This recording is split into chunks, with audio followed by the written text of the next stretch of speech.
नमस्कार। मंडी.com में आपका स्वागत है। मैं हूं भुवन भास्कर।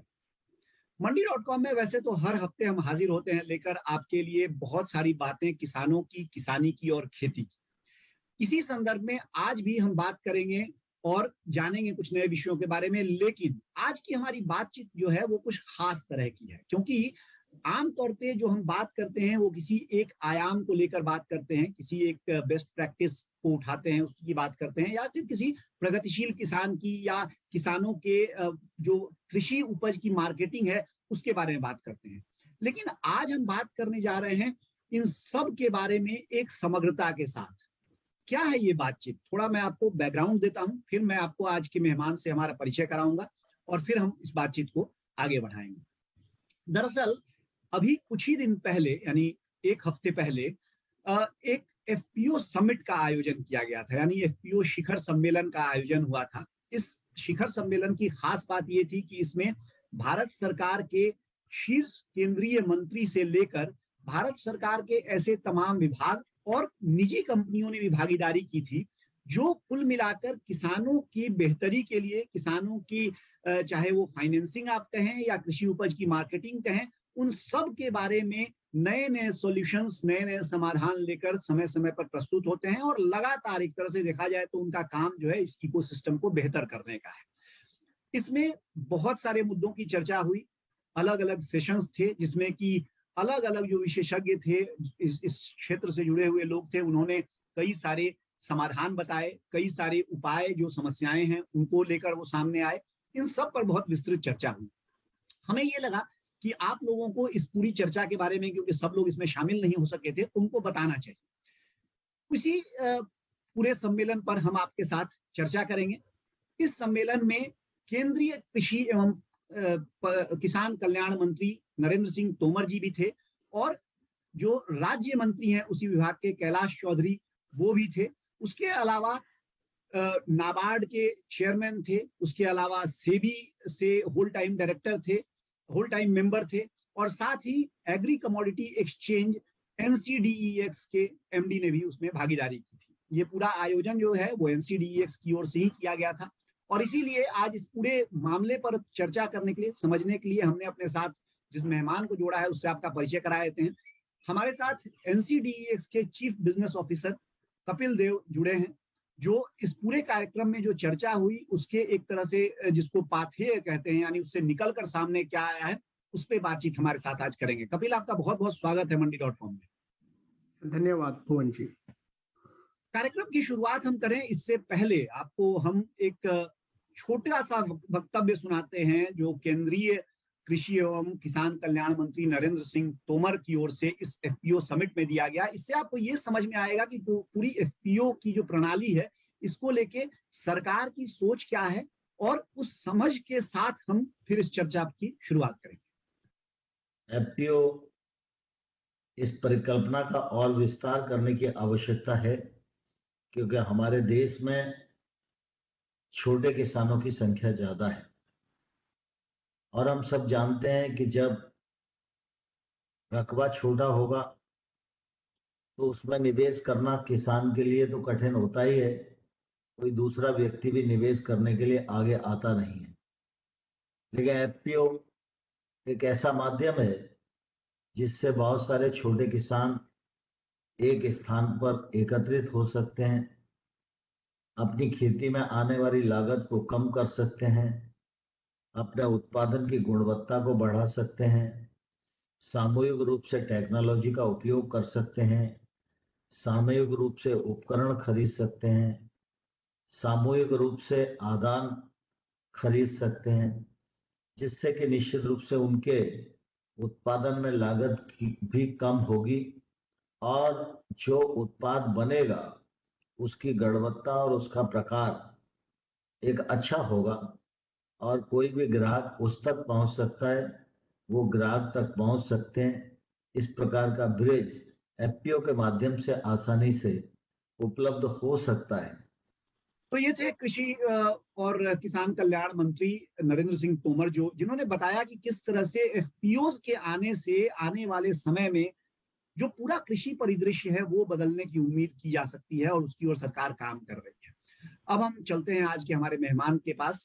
कपिल, ये आयोजन जो किया गया, इस आयोजन के पीछे मैं आपसे ये समझना चाहूँ कि क्या मुख्य उद्देश्य था, किस तरह की चर्चा आपने इसके लिए योजना की थी और कुल मिला के इससे क्या निष्कर्ष सामने निकल कर आया? देखिए भुवन, आप जानते हैं कि भारत एक कृषि प्रधान देश है और बहुत सारी ऐसी समस्याएं हैं जो कि काफी टाइम से चल रही हैं, अभी से नहीं, पिछले 50 साल से या 100 साल से ऐसे कुछ मूलभूत इश्यूज हैं जो कि आज भी चले आ रहे हैं। और जब हम उन इश्यू को सॉल्यूशन की बात करते हैं तो कहीं ना कहीं एफपीओ एज ए जो इनिशिएटिव गवर्नमेंट ने लिया है उसका रोल बढ़ता हुआ दिखाई दे रहा है। गवर्नमेंट का भी बहुत फोकस है, सारी पॉलिसीज जो हैं वो भी एफपीओज के अराउंड में बन रही है और जो डेवलपमेंट हो रहा है इस इनिशिएटिव के अराउंड वो भी बहुत ही एक मतलब अगर आप देखेंगे कि बहुत ही पॉजिटिव डेवलपमेंट हो रहा है। क्योंकि गवर्नमेंट ने बोला हमें 10,000 से ज्यादा एफपीओज बनानी है, अभी 5,000 से ज्यादा एफपीओज ऑलरेडी हमारे पास बन चुकी है। बहुत सारे ऐसे इनिशिएटिव हैं जो कि इस जो गवर्नमेंट ने ये कदम उठाया एफपीओज बनाने का उसको ध्यान में रखते हुए लिए गए हैं। और जो बाकी के स्टेक होल्डर हैं जो कि कृषि तंत्र का बहुत ही महत्वपूर्ण हिस्सा है, चाहे वो इनपुट कंपनियां हो, चाहे बैंक्स हो, चाहे नाबार्ड हो, चाहे वो एक्सचेंज हो या ऑनलाइन मार्केट कंपनीज हो, उन्होंने भी इस पूरे गवर्नमेंट के इनिशिएटिव को पॉजिटिवली देखना शुरू किया है। तो हमारा प्रयास ये था कि जो हो गया है अभी तक उसको एक बार डिस्कस करने की जरूरत है कि हम कहाँ पहुंच चुके हैं एफपीओ वाले इनिशिएटिव में, क्या एक्सपीरियंस है, क्या सक्सेस है, और अभी इससे पहले कि हम 10,000 के या 15,000 या 20,000 के मार्क को टच करें एफपीओज के, क्या ऐसी चीजें हैं जिनको अभी से सुधारने की जरूरत है और कौन से ऐसे पॉजिटिव चेंजेस है जो हम अभी ला सकते हैं ताकि जो आने वाला 1 साल 2 साल 3 साल है जो कि बहुत ज्यादा और अच्छा दिख रहा है एफपीओज के दिशा में, उसमें हम क्या ऐड कर सकते हैं। इसी मकसद से हम सारे स्टेक होल्डर्स को, जैसा कि आपने बताया, government, policy makers, secretaries, banks, exchange, market players, corporates और एफपीओ, सबको एक प्लेटफॉर्म पे लाके हमने विभिन्न मुद्दों पे बात की जो कि हमें लगा कि इम्पोर्टेंट है, जो कि किसान की और एफपीओ के संबंधित बहुत इंपॉर्टेंट है। चाहे वो फाइनेंशियल इंक्लूजन की बात की हमने, चाहे एफपीओ फॉर्मेशन में, चाहे हमने मार्केटिंग की बात की, चाहे हमने फाइनेंसिंग की बात की या इंफ्रास्ट्रक्चर और टेक्नोलॉजी की बात की। तो सभी मुद्दों पे हमने बहुत अच्छे जो इंडस्ट्री के एक्सपर्ट हैं उनको एक प्लेटफॉर्म पे लाकर डिस्कशन किए, कुछ पॉइंट्स निकले और उन पॉइंट्स को आगे बढ़ाएंगे। कपिल, हम कोशिश करेंगे कार्यक्रम के दौरान आपसे थोड़ा और विस्तार में जाने, ये जो तमाम मुद्दे आपने चर्चा अभी किए हैं उनके बारे में कि क्या किस तरह की बातचीत हुई, क्या निष्कर्ष निकला। फिलहाल वक्त हो गया एक छोटे से ब्रेक का, ब्रेक से लौटते हैं, हमारी ये चर्चा जारी रहेगी। जाइएगा कहीं मत, देखते रहिए मंडी रोड।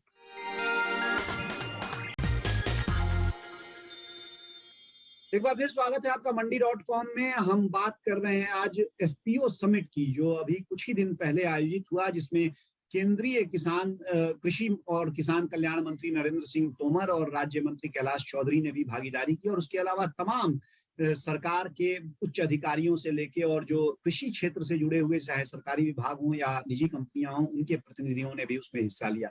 इसी विषय पर चर्चा करने के लिए हमारे साथ इस समय एनसीडीईएक्स के chief business officer Kapil Dev जुड़े हुए हैं, क्योंकि इस पूरे आयोजन को एनसीडीईएक्स ने ही क्रियान्वित किया। तो हम समझने की कोशिश कर रहे हैं कि कुल मिलाकर इसका निष्कर्ष क्या रहा।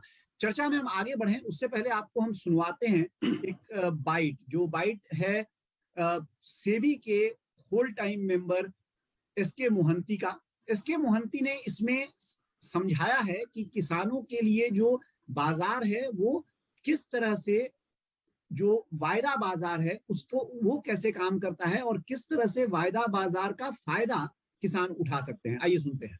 वायदा बाजार ऐसा बाजार है जहां ये भविष्य में 3 महीने के बाद क्या प्राइस होने वाला है ये आपको उसका सिग्नल मिलता है, क्योंकि सारे लोग फ्यूचर्स का ही स्पेकुलेट करते हैं, फ्यूचर्स के बारे में, भाव के बारे में सोचते हैं। वो उनका जानकारी के बेसिस पे कि क्या डिमांड सप्लाई सिनेरियो है, ये कमोडिटी, ये क्रॉप जो है इस बार कितने उत्पादन होने वाला है, सब अपना अपना रिसर्च लगा के अकॉर्डिंगली 3 महीने का भाव अभी आज के दिन में तय करते हैं।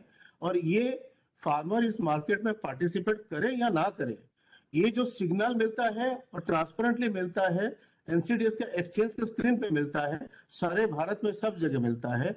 ये एक जरिया है जिसके थ्रू फार्मर जानता है कि ये प्राइस 3 महीने के बाद मिलने वाला है। तो अगर मेरे पास कोई अड़तिया कोई आ रहा है कुछ प्राइस दिखा के सामान लेने में, एटलीस्ट मैं ये कह सकूं कि भाई ज्यादा मिल रहा है, 3 महीने के बाद ये प्राइस जो दिखा रहा है फ्यूचर्स मार्केट में ज्यादा है, तो आप हमें कम ना दो, ज्यादा दो। कपिल, ये जो अभी मोहंती साहब को हमने सुना, ये सेबी के एक सबसे शीर्ष मैनेजमेंट अधिकारियों में से एक शामिल हैं, जिन्होंने ये बताया कि 3 महीने के आगे तक के भाव कैसे किसानों को दिख जाते हैं, कैसे फायदा होता है। आपका इस समय अनुभव क्या है किसानों को लेके, जो किसान आपसे जुड़े हुए हैं, कितना फायदा किसान वास्तव में उठा पा रहे हैं व्यवहारिक तौर पे इन प्राइस सिग्नल्स का, और कैसे डेरिवेटिव्स मार्केट पे काम कर रहे हैं? देखिए, जब हम किसानों के मुद्दों की बात करते हैं तो किसान को क्या भाव मिल रहा है वो एक सबसे बड़ा मुद्दा उभर कर आता है। चाहे अभी रिसेंटली जितना भी किसान भाइयों लोगों ने या किसान संगठनों ने अपनी बातें सामने रखी हैं, मुद्दा यही था कि किस तरीके से हमें अच्छे से अच्छा प्रयास मिल सके और गवर्नमेंट उसमें क्या कर सकती है। क्योंकि हम एक ऐसे प्लेटफॉर्म को चलाते हैं जो कि आज का नहीं, आने वाले 6 महीने को भी प्राइस देता है। हमें लगता है कि ये एक बहुत महत्वपूर्ण प्लेटफॉर्म है जहां पर किसानों को वो सब मिल सकता है जो शायद अभी तक उनको नहीं मिल रहा था। 2 चीजें हैं, एक तो ये कि किसान किस बेसिस पे डिसीजन लेता है कि मेरे को कौन सी फसल उगानी है। अगर आपके पास एक सही प्राइस है जो कि आपको लगता है, आपकी अजम्पशन नहीं है, एक सिस्टम के थ्रू एक प्राइस इंडिकेशन आपको मिल रहा है और उसके बेसिस पे आप कोई डिसीजन लेते हैं, तो आई थिंक जो किसान लोगों का कॉन्फिडेंस है वो अलग होगा कि एक प्राइस जो हमने लिया है वो नहीं है जो हमें लगता है, वो प्राइस है जो कि मार्केट में चल रहा है। दूसरा, उस प्राइस को क्या हम कंट्रोल कर सकते हैं, क्या उस प्राइस को हम आज लॉक कर सकते हैं, वो भी हमने किसान भाइयों को बताने की कोशिश की है कि यस, अगर आज आप फसल की बुआई कर रहे हैं और आपको लग रहा है 4 महीने के बाद जो भाव आप देख रहे हैं वो आपके लिए प्रॉफिटेबल है, आपको वो रिटर्न दे रहा है जिसकी आपको एक्सपेक्टेशन है, आप उस प्राइस को लॉक कर सकते हैं और अपनी इनकम को आज से प्रोटेक्ट कर सकते हैं। ये 2 चीजें हैं जो हम बताते हैं और ये एक बहुत बड़ा बिहेवियरल चेंजेस है भुवन जी, क्योंकि किसान के दोनों मुद्दे, कौन सी फसल लगानी है और लगाने के बाद क्या भाव मिलने वाला है, इस चीज से सॉल्व होते हैं और किसान ने अपना डिसीजन एक अपनी इंफॉर्मेशन के बेसिस पे लिया है।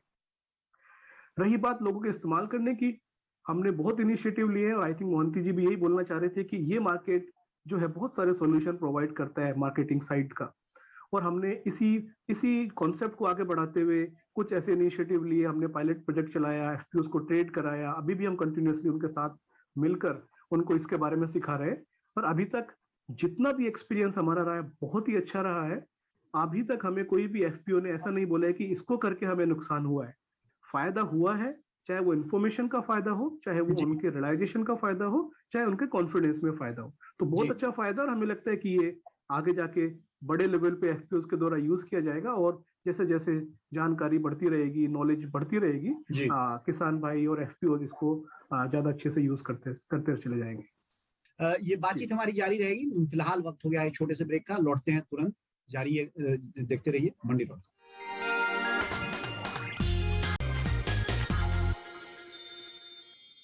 एक बार फिर स्वागत है आपका मंडी.com में। हम बात कर रहे हैं उस एफपीओ समिट की जो अभी हाल ही में आयोजित किया था एनसीडीईएक्स, जो एग्री कमोडिटी एक्सचेंज है उसने, और जिसमें केंद्रीय कृषि एवं किसान कल्याण मंत्री से लेकर और भारत सरकार के दूसरे महत्वपूर्ण विभागों और नीति निर्माताओं ने भागीदारी की और एफपीओ से संबंधित जो तमाम विषय थे उन पे बातचीत हुई। हमारे साथ एनसीडीईएक्स के chief business officer Kapil Dev इस समय बने हुए हैं इस पर चर्चा करने के लिए। लेकिन इस चर्चा को आगे बढ़ाने से पहले आपको मैं सुनाता हूं एक और आवाज। ये आवाज है एनसीडीईएक्स के एमडी अरुण रास्ते की, जिन्होंने इस एफपीओ समिट में एक मांग ये की, सीधे तौर पे उन्होंने ये कहा कि जो एफपीओज की फाइनेंसिंग है, यानी एफपीओज को जो फंड होता है वो एक बड़ी समस्या एफपीओज के लिए है, और उनको जो फंडिंग का रेट मिलता है वो बाजार का रेट होता है, जो आमतौर पे पर्सनल लोन के आसपास का 16% से 20%, 22% होता है, जबकि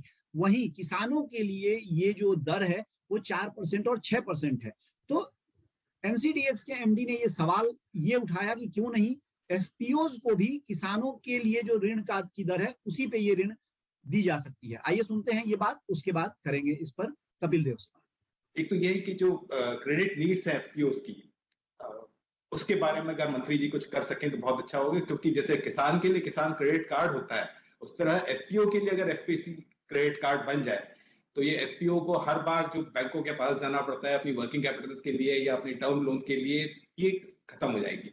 किसी एफपीओ में करीब 500 अगर मेंबर हैं और किसान क्रेडिट कार्ड में अगर 50,000 रुपए या 3 लाख रुपए दे सकते हैं, तो 500 इंटू 3 लाख, अगर 15 लाख की लिमिट अगर एफपीओ को दे दिए जाए तो एक ही बार में उसकी टर्म और प्रोड्यूसर कैपिटल की रिक्वायरमेंट कम हो जाएगी। तो मंत्री जी के माध्यम से मैं ये कहना चाहूंगा कि अगर सरकार तक ये बात पहुंचाए तो एफपीओ के लिए थोड़ी सहूलियत हो जाएगी।